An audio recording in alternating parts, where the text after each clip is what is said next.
नमस्कार, एक बार फिर से स्वागत है आप सभी का इंडिया न्यूज़ बिज़नेस के खास शो लर्निंग में, जहाँ पे हम बात करते हैं ऐसे टॉपिक्स की जो आप डेली खबरों में पढ़ते हैं, अखबारों में पढ़ते हैं, बहुत सारी चीज़ें पढ़ते हैं, लेकिन बहुत सारी चीज़ें डिकोड नहीं कर पाते। उन्हीं सब चीज़ों को हम डिकोड करते हैं गौरव जी के साथ मिलके, जानते हैं उन शब्दों का ईज़ी लैंग्वेज में क्या मतलब है, उनको डिकोड करते हैं और जानते हैं कि उन चीज़ों का आपकी जेब पे किस तरीके से असर पड़ सकता है। आज हम एक टॉपिक लेके आए हैं जिससे आप शायद से उस चीज़ से आप बहुत ज़्यादा परेशान होंगे, डेली सुनने में आती होगी। टॉपिक अगर हम वर्ड देखें तो काफ़ी ज़्यादा टेक्निकल लग रहा है, लेकिन उसका मतलब अगर हम गौरव जी से समझेंगे या आपको भी आधों को आपको पता होगा कि उसका मतलब क्या होता है, तो वो बहुत ही ज़्यादा हम डेली लाइफ में यूज़ करते हैं, घर में यूज़ करते हैं और उन चीज़ों से हम डेली लाइफ में जूझते भी हैं। आज हम बात करने वाले हैं इन्फ्लेशन के बारे में, मतलब महंगाई। महंगाई हमें पता है किस तरीके से बढ़ती जा रही है। इतना पैसा नहीं होता है जेब में जितनी ज़्यादा महंगाई बढ़ती जाती है, जितना ज़्यादा कॉस्ट ऑफ लिविंग हमारा बढ़ता जा रहा है। लेकिन क्या ये सच है? सारे के सारे पैरामीटर्स इसके पीछे क्या है और क्या एक्चुअल में इन्फ्लेशन का मतलब है? क्या इन्फ्लेशन का मतलब सिर्फ महंगाई है या इसके पीछे कोई और भी एस्पेक्ट्स भी हैं जो जुड़े हुए हैं? सारी की सारी जानकारी लेते हैं गौरव जी के साथ। नमस्कार गौरव जी, स्वागत है आपका शो में। नमस्कार कंचन जी, और दर्शकों को भी मेरी तरफ से नमस्कार। जी, क्या है इन्फ्लेशन का मतलब? क्या इन्फ्लेशन का मतलब सिर्फ महंगाई है या इसके पीछे कुछ और चीज़ भी है जो मिलके एक शब्द इन्फ्लेशन बनाता है? ठीक है, आपने जो सवाल किया कि इन्फ्लेशन क्या है, आपने जब इसको बोला कि ये महंगाई, इन्फ्लेशन, ये दोनों एक दूसरे के, अगर आप बोलें हिंदी इंग्लिश मीनिंग है। बट अगर हम इसको समझें बहुत सरल भाषा में, तो कंचन जी जब आप छोटी थी और आपका आइसक्रीम खाने का मन करता था, तो शायद आप घर से पैसे लेते थे, 1 या 2 रुपए में एक अच्छी आइसक्रीम आपको बड़े आराम से मिल जाती थी।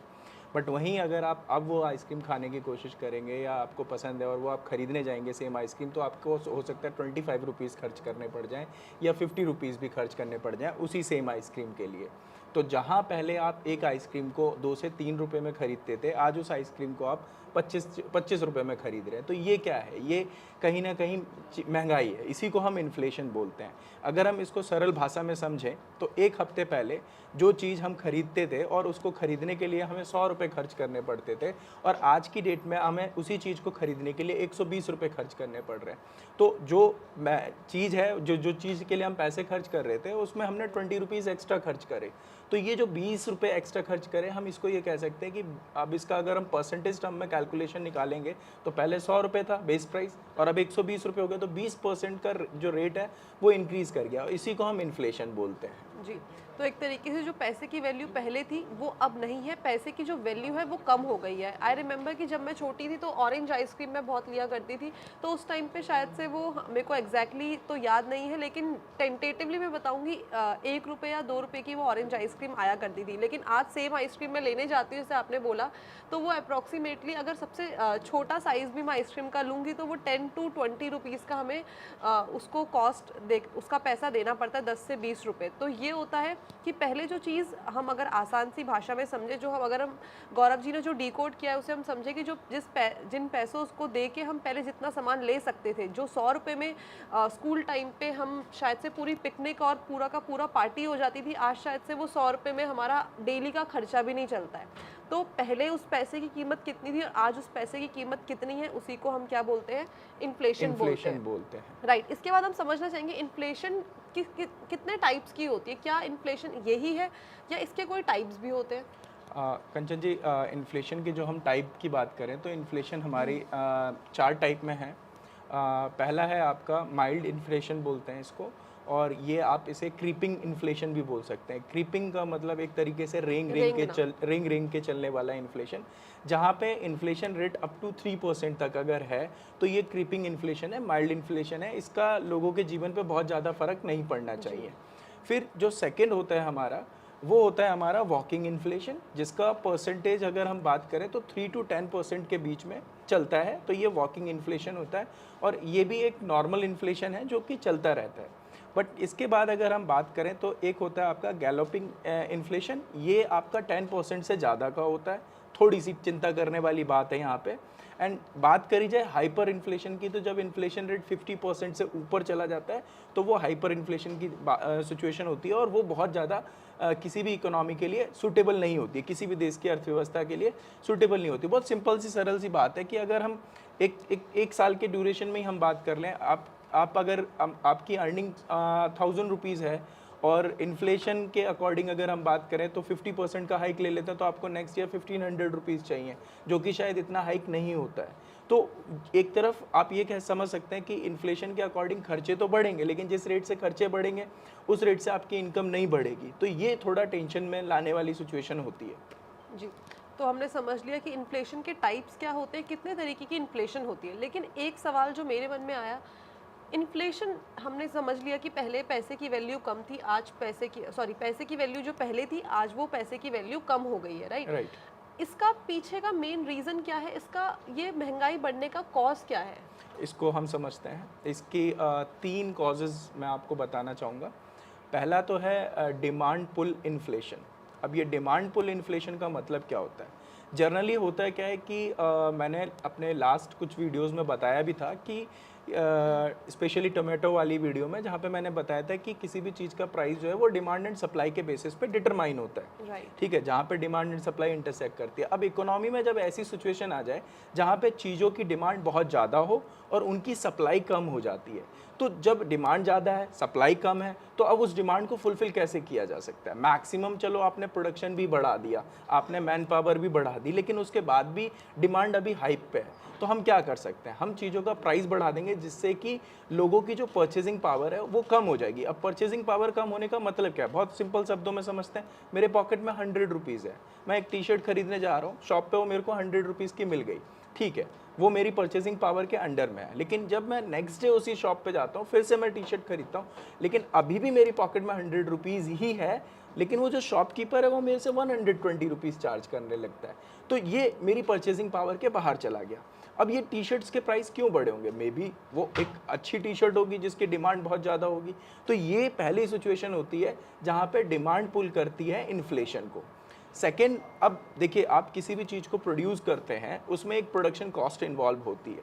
जैसे हम बहुत ज़्यादा चीज़ों को नहीं लेंगे, छोटी चीज़ों को ले लेते हैं। एक रेस्टोरेंट की बात करते हैं, उसमें जो लोगों को खाना सर्व किया जाता है उसमें सारे के सारे जो वेजिटेबल्स हैं वो खरीदे ही जाते हैं, उनकी एक कॉस्ट होती है। अब वहाँ पे अगर मान लेते हैं जो सब्जियाँ यूज़ हो रही हैं उनके रेट बढ़ेंगे, तो भाई रेस्टोरेंट की प्रोडक्शन कॉस्ट भी बढ़ेगी ही बढ़ेगी। तो जब रेस्टोरेंट की प्रोडक्शन कॉस्ट उन सब्जियों की बढ़ेगी तो बट ऑब्वियस है कि उन चीज़ों को उनका प्राइस जो है वो हाइक हो जाएगा।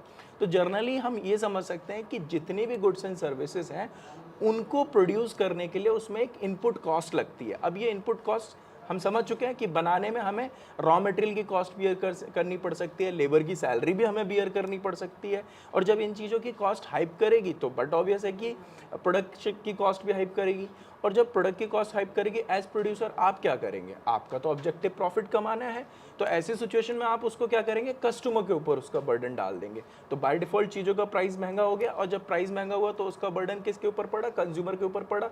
जहाँ कंज्यूमर को उसको किसी चीज़ को खरीदने में कुछ पैसे खर्च करने पड़े थे, अब कुछ ज़्यादा पैसे खर्च करने पड़ जाएंगे। तो ये सेकेंड सिचुएशन हो जाती है।